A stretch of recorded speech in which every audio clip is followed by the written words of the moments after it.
Winterfell was far away now, but Arya Stark still felt its cold inside her chest. King's Landing smelled wrong of sweat, rotten water, and fear. That day, the air felt heavier than usual. Arya stood in the crowd, small and unnoticed, her dirty boy's clothes helping her blend in. People were shouting, laughing, throwing rotten food. They had come to see a man die. That man was her father, Ned Stark. Arya didn't understand everything the adults talked about: treason, kings, lies, but she knew one thing clearly: her father was innocent. He was not a traitor. He was a good man in a bad city. She pushed forward through the crowd, her heart beating so loud she thought others could hear it. At the steps of the Great Sept, she saw him. Ned Stark looked thinner, weaker, but still proud. His hands were tied. His face was calm, but his eyes searched the crowd as if he knew Arya might be there. Arya swallowed hard. Tears burned her eyes, but she forced them back. Syrio Forel's voice echoed in her head. Fear cuts deeper than swords. She touched the needle hidden under her clothes. She was small. She was just a girl. But she was a Stark. When Joffrey stood up, smiling like this was a game, Arya felt something break inside her. She didn't hear all the words clearly, but she heard enough. The king wanted blood. He wanted her father's head. No, Arya whispered. Her legs shook. At the edge of the square, she saw Yoren from the Night's Watch. He saw her too. His eyes widened, and he slowly shook his head, warning her. But Arya couldn't listen. If she did nothing, her father would die, and she would never forgive herself. As the executioner stepped forward, Arya moved. Not running, slipping, like a shadow. She climbed onto a wooden cart, then another, using her small size to her advantage. People were too busy shouting to notice her. She remembered something her father once told her in Winterfell, while watching her practice with needle. When the moment comes, you'll know what to do. The moment had come. Arya threw a small stone she had picked up earlier. It hit a guard's helmet with a loud clang. The guard turned, angry. At the same time, Arya screamed, "Fire! Fire in the crowd!" People panicked easily. Someone else started shouting. Another person pushed. Within seconds, the square exploded into chaos. Guards tried to restore order. The executioner hesitated, looking around. Arya jumped down and ran. She didn't run away. She ran toward the steps. No one expected a dirty boy to charge forward. She ducked under a sword, rolled, and came up right beside her father. Ned's eyes widened in shock. "Arya?" he breathed. Before anyone could react, Arya pulled needle and cut the rope binding his hands. Her movements were fast, desperate, messy, but they worked. "Run," she whispered. "Please." For a heartbeat, Ned Stark froze. Then the Stark in him woke up. He grabbed Arya, pulling her close, using his body to shield her. "Traitor," someone shouted. Swords came down, but suddenly steel clashed with steel. Yoren had moved. Other men, 2 men who remembered Ned Stark's honor, men who hated Lannister gold. The square turned into a battlefield. Arya didn't understand how it all happened so fast. One moment she was sure they would die. The next, she was being dragged through an alley, Ned stumbling but alive, blood on his sleeve but still breathing. They didn't stop running until the noise faded. In a dark corner, Ned sank to his knees. He pulled Arya into his arms, holding her like he would never let go. "You shouldn't be here," he said, his voice breaking. Arya cried then, really cried. "I couldn't let them kill you." Ned closed his eyes. "You saved my life." Above them, the bells of King's Landing rang, not for death, but for confusion. And somewhere in the Red Keep, powerful people realized something had gone very wrong. The game had changed. They hid beneath the city that night, in tunnels that smelled of old water and secrets. Yoren led them, his torch shaking as much as his voice.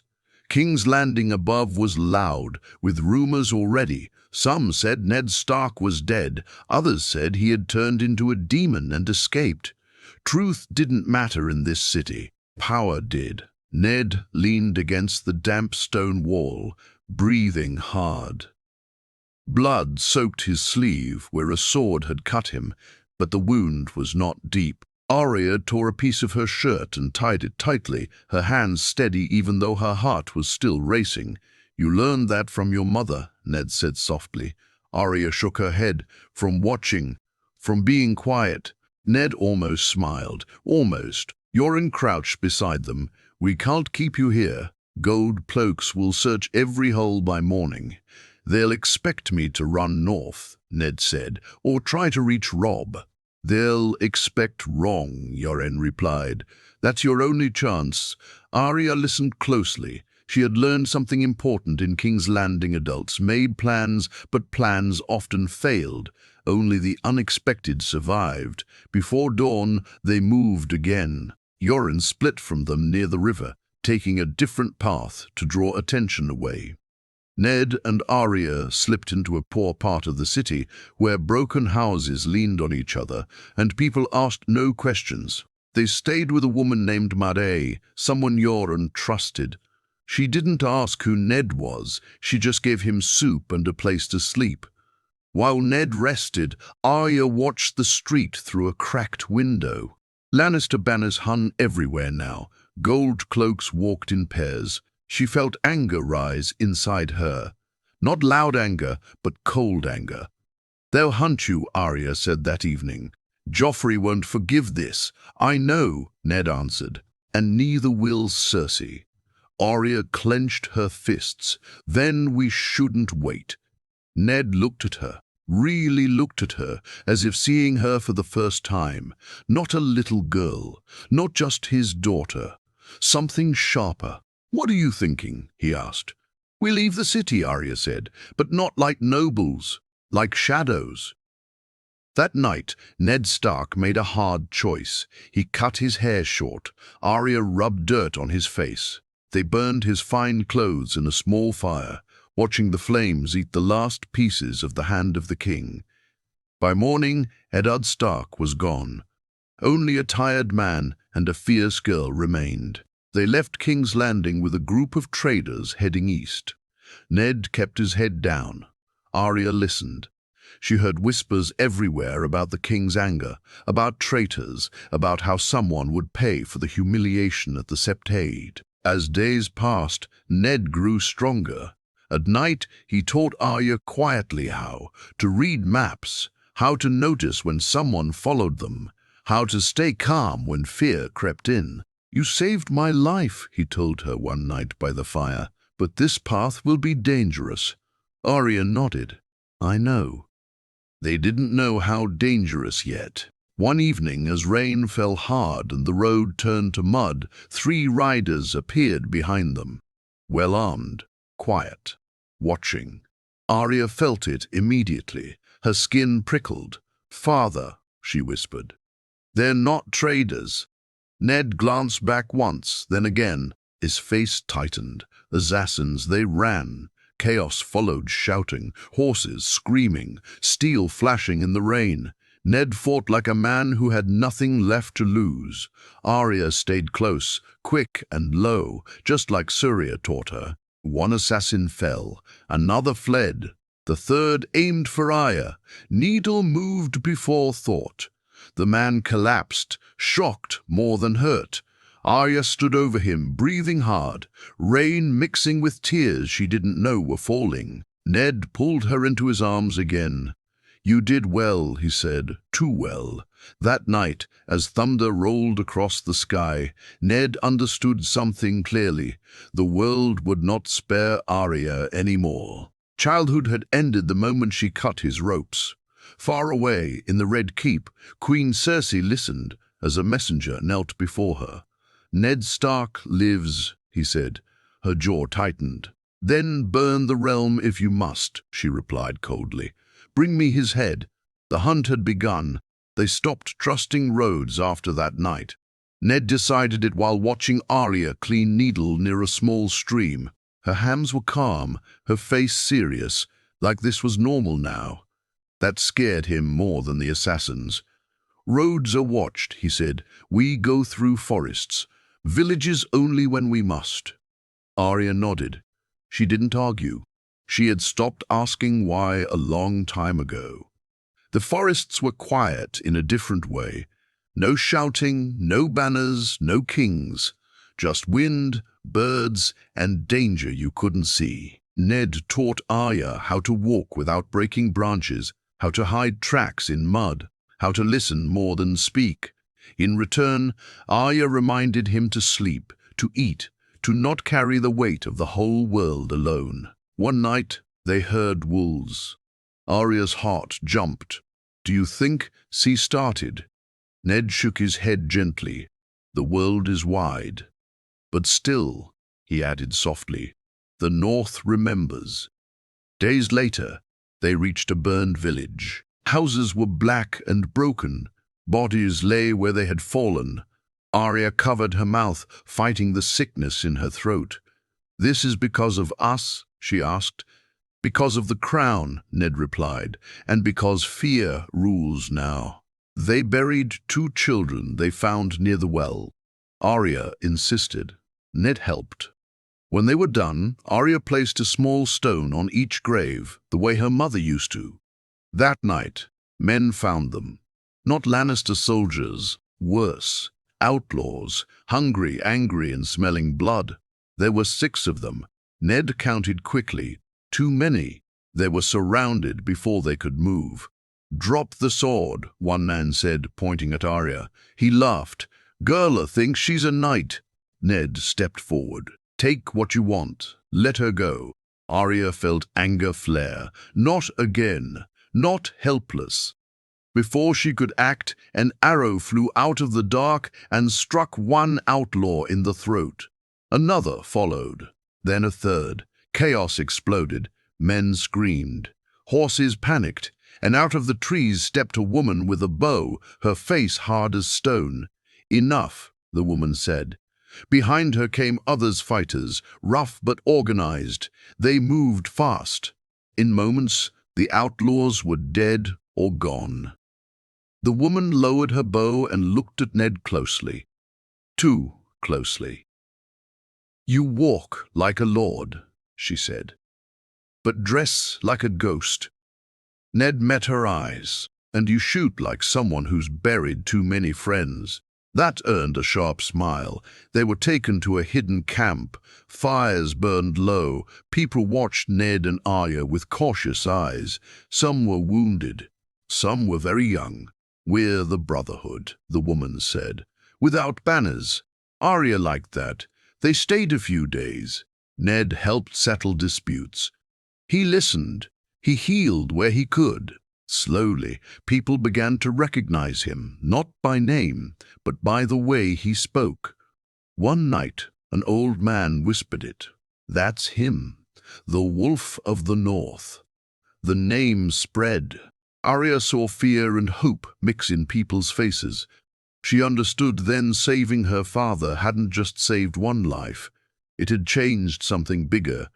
But hope is loud, and loud things are noticed. A scout returned at dawn, breathless. Lannister troops, close. They had no time. The Brotherhood scattered. Ned and Arya ran again, but this time the chase was faster, closer. Soldiers poured through the trees. Steel flashed. Ned fought. Arya fought. But numbers crushed skill. Ned took a blow to the leg and fell. "Father!" Arya screamed. A sword rose above him. Arya didn't think. She threw herself forward, screaming, stabbing, wild and desperate. The man fell, but more came. Just as the net closed, horns sounded from the hills. Northern horns, wolves painted on shields. The soldiers froze. From the trees emerged stark men. At their head rode a young lord with fire in his eyes. "Father," Robb Stark said, his voice shaking. For a moment, no one moved. Then Robb dismounted and knelt, gripping Ned like he might vanish. Arya laughed and cried at the same time. The family was together again, but war stood right behind them, and it was hungry. Robb Stark did not smile for long. The moment passed quickly, like warmth before a storm. Around them lay bodies, broken shields, blood in the mud. War had already touched them, and it would not let go easily. Robb helped Ned onto a horse. "You shouldn't be here," he said, anger and relief fighting in his voice. Ned looked at his son, really looked at him, taller, harder, no longer a boy. "Neither should you," he replied. "But the world doesn't care what should be." They rode north with Robb's men moving fast. Arya stayed close to her father, watching her brother give orders. Men listened to Robb. They respected him. Some even feared him. That frightened her more than the fighting. At camp that night, Robb called his captains. Ned sat with them, quiet at first, listening. Arya lingered nearby, pretending to clean needle. "The Lannisters are spreading lies," one man said. "They say you confessed, father. They say you begged." Arya's hands tightened. Ned closed his eyes briefly. "Words are cheap, blood is not." Third, Arya's hands tightened. Ned closed his eyes briefly. "Words are cheap, blood is not." Robb slammed his fist into the table. "Then we march. We take the fight to them." Ned raised his hand. "Careful. Anger makes loud mistakes." The tent fell silent. Later, as fires burned low, Arya sat beside Ned. "They think you're weak," she said. Ned looked into the flames. "They always have. Honor looks like weakness to men who lack it." The next days were heavy with preparation. Messengers rode. Banners were raised. The Stark wolf flew again, and men gathered beneath it like iron pulled to a blade. But not everyone was loyal. One night, Arya heard voices near the edge of camp. She recognized fear in them. She crept closer, quiet as a shadow. "They'll lose," a man whispered. "The Lannisters have gold. We should leave before." Arya stepped forward, needle at his throat. "Finish," she said softly. The man froze. His friend ran. Guards came quickly. Robb was furious. Ned was calm. "Fear spreads faster than truth," Ned said. "Lock him away. We'll deal with it after the battle." That night, Arya couldn't sleep. She felt the weight of what she'd done. Not the threat, but the ease of it. Ned noticed. He always did. "You protected the camp," he told her quietly. "But remember, every line you cross is hard to step back over." Arya nodded, though she wasn't sure she wanted to step back. The first battle came sooner than expected. Lannister scouts attacked at dawn. Steel rang. Horses screamed. Arya stayed behind the lines as ordered, but her eyes never left the fighting. She saw Robb charge. She saw men fall. She saw fear and courage mixed together. When it was over, the ground was red. They won. Barely. Cheers rose, but Ned did not cheer. He walked among the dead, kneeling beside young faces that would never grow old. "This is the cost," he said to Arya. "This is what saving me has led to." Arya swallowed. "I'd do it again." Ned believed her. That night, a raven arrived. King's Landing. Cersei's words were sharp and cold. Ned was named enemy of the crown. Arya too. Joffrey wanted blood. Public blood. "They'll never stop," Robb said. "Not until you're dead." Ned folded the message carefully. "Then we stop running." Plans were made. Dangerous ones. Far south, another raven flew to a girl across the narrow sea, dreaming of fire and home. And in the dark, men whispered a new truth. Ned Stark lived, and the realm would burn for it. The war truly began the day Ned Stark spoke openly. He stood before the gathered northern lords. the wind pulling at his plain cloak, his legs still stiff from the wound. Arya stood behind him, half hidden, watching every face. Some men looked angry, some afraid, some hungry for glory. "I never wanted this," Ned said. His voice was not loud, but it carried. "I served the crown because I believed the realm mattered more than pride. I was wrong." Murmurs spread. "The Iron Throne is ruled by lies," he continued. "And lies demand blood to survive. Mine, yours, your sons." Robb stepped forward. "We didn't choose this war," he said, "but we will finish it." Swords were raised.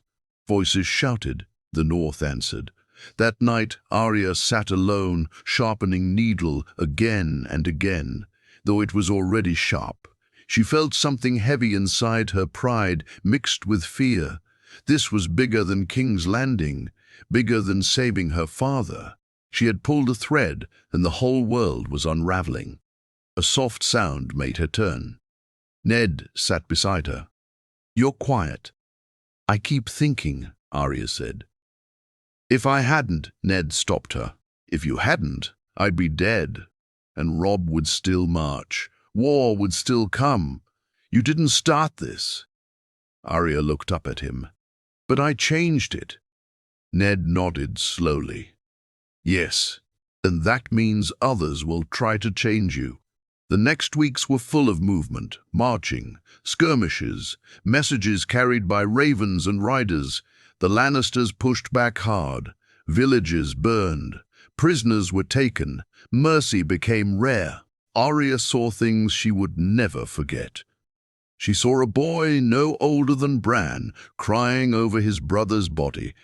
She saw a man beg for his life and be cut down anyway. She saw Robb make decisions that aged him years in minutes, and she felt herself changing too. One evening, scouts brought in a prisoner, a Lannister knight, wounded but proud. He spat at Robb's feet. "You'll lose," the knight said. "The lion always wins." Before anyone could stop her, Arya stepped forward. "Lions bleed," she said quietly. The knight laughed. "You're just a little girl." Arya met his eyes. "So was the last person who killed you." Silence fell. Ned closed his eyes for a moment. When he opened them, there was sadness there, but also understanding. Later, Robb spoke to her privately. "You scared him." Arya shrugged. "Good." Robb hesitated. "I don't want you near prisoners again." Arya looked away. "I don't want to be useless." Robb didn't have an answer. The Lannisters struck back with cruelty. A northern village was destroyed as punishment. Word spread fast. Men demanded revenge. Ned argued against it. Answering fire with fire only leaves ash. But the war was no longer listening to him. The battle at the river changed everything. It was chaos mud, rain, screams, steel. Arya stayed with the healers, carrying water, holding hands as life slipped away. Blood soaked her arms. Then the shouting changed. "King's men!" Someone screamed. "They're breaking! The North won! Again!" But victory tasted bitter. Ned collapsed that night, fever burning through him. The old wound had reopened. Arya stayed awake, refusing to leave his side. She wiped his forehead, whispered stories of Winterfell, of snow and wolves and home. In his fever, Ned spoke names: Catelyn, Sansa, Bran, Rickon. And then, softly, "Arya, forgive me." "For what?" she whispered. "For the world I couldn't protect you from." Tears fell onto his hand. "You're still here," she said. "That's enough." He survived, barely. When he woke, a raven waited. The message was short. Sansa Stark was a hostage. Arya felt the words like a knife. The war was no longer just about crowns. It was personal. The camp felt different after the raven. Quieter. Sharper. Like everyone was holding their breath. Arya read the message again, even though she already knew every word. Sansa remains in King's Landing, under the Crown's protection, lies wrapped in polite ink. They're using her, Arya said. Her voice did not shake. That scared her. Ned nodded. Cersei always prefers chains that look like silk. Robb paced back and forth. We should march south, now, and give them what they want, Ned replied. A desperate attack. They already have my sister. They want more, Ned said calmly. They want you reckless. Robb stopped. His jaw tightened. He hated that his father was right. That night, Ned called Arya to his tent. I need you to listen carefully, he said. Not as my daughter, as a Stark. Arya straightened. Sansa is alive because they think she has value. If we move wrongly, that value disappears. Arya clenched her fists. So we do nothing? No, Ned said. We do something unexpected. He unrolled a map. Arya leaned closer. King's Landing watches armies, Ned continued. Not whispers, not shadows. Arya understood before he finished. You want me to go, she said. Robb burst out, absolutely not. Ned raised a hand. She's already survived King's Landing. She knows its shape, its smell. She's a child, Robb snapped. She's a wolf, Ned answered, and wolves move quietly when they must. Arya's heart pounded. Fear and excitement twisted together. I can find her. Robb looked between them, torn. Finally, he turned away. If you die, I won't, Arya said. 2 days later, Arya left the camp with 2 men from the Brotherhood without banners. No banners, no names, only purpose. They moved fast, avoiding roads. Arya felt something strange, like she was walking into a place she had already died in once. King's Landing rose again before her, ugly and familiar. They didn't enter together. That would draw attention. Arya went alone. She cut her hair shorter, dirt on her face, a sack over her shoulder. Just another street rat. The city hadn't changed. It was still cruel, still loud, still pretending nothing was wrong. Arya listened. She learned. She waited. She learned that Sansa was still in the Red Keep, watched, controlled, afraid. Getting inside was impossible. So Arya waited for a mistake. It came sooner than expected. A drunken guard bragged in a wine shop about escorting the pretty little bird to the Septithe. That night, Arya followed him. The streets were dark, quiet. When the guard turned into an alley, Arya moved. Needle kissed his throat. Sleep, she whispered. She took his cloak, his helmet, his keys. Her hands didn't shake. Inside the Red Keep, her heart finally did. The walls felt tighter, the air heavier. She found Sansa in a small room, staring out a window like a trapped songbird. Arya, Sansa whispered, eyes wide. Arya hugged her hard. I'm here. Sansa cried. She didn't try to be brave. She just cried. We have to go, Arya said. Now. They didn't make it far. Steel blocked their path. The hound stood there, silent, unreadable. Arya raised Needle.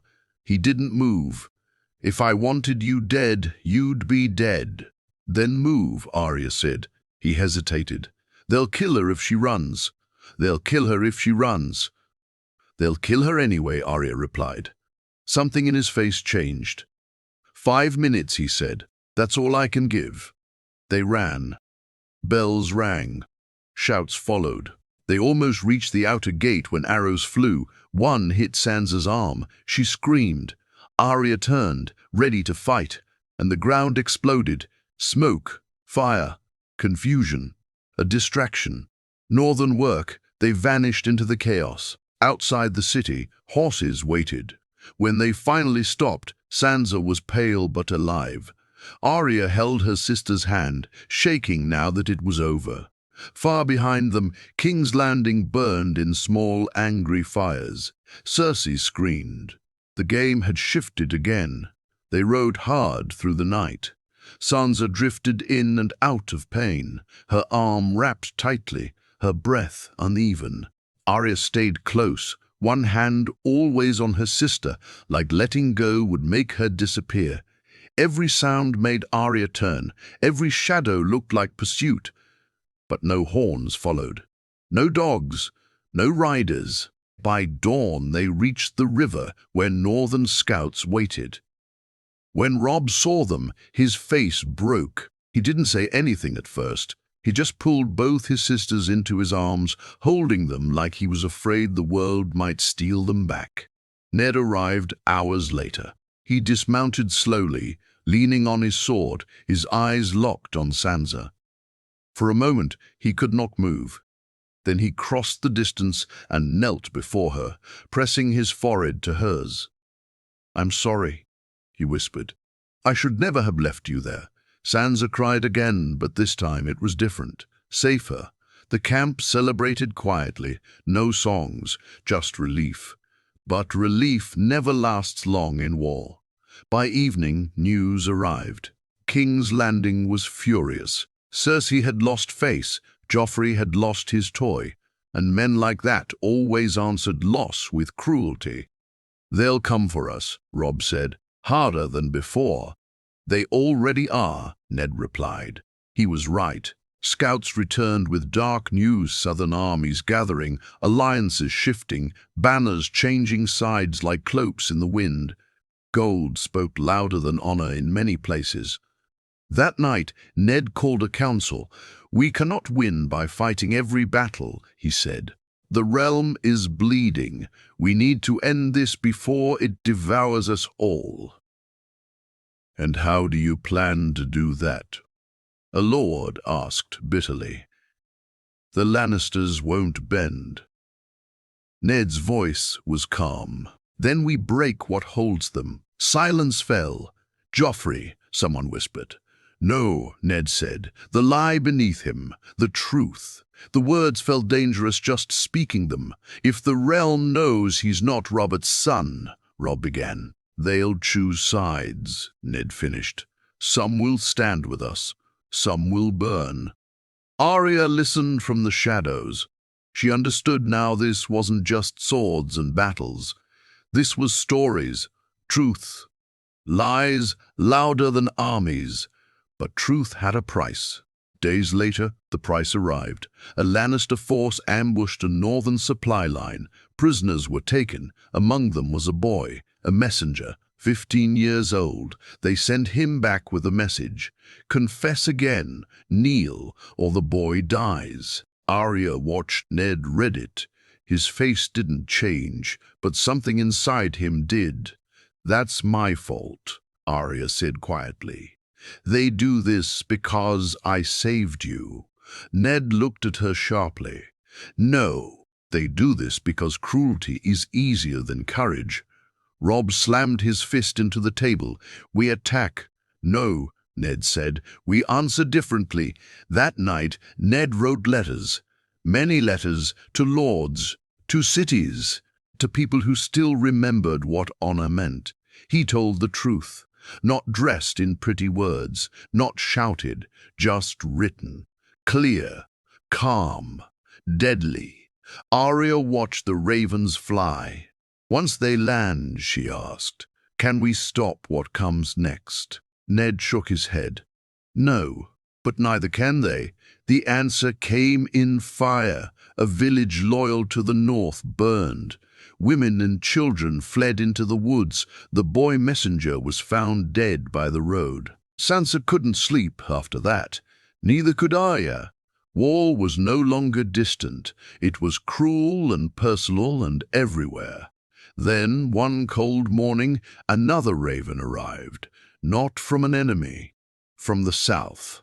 A great house had declared for the Starks. Then another, and another.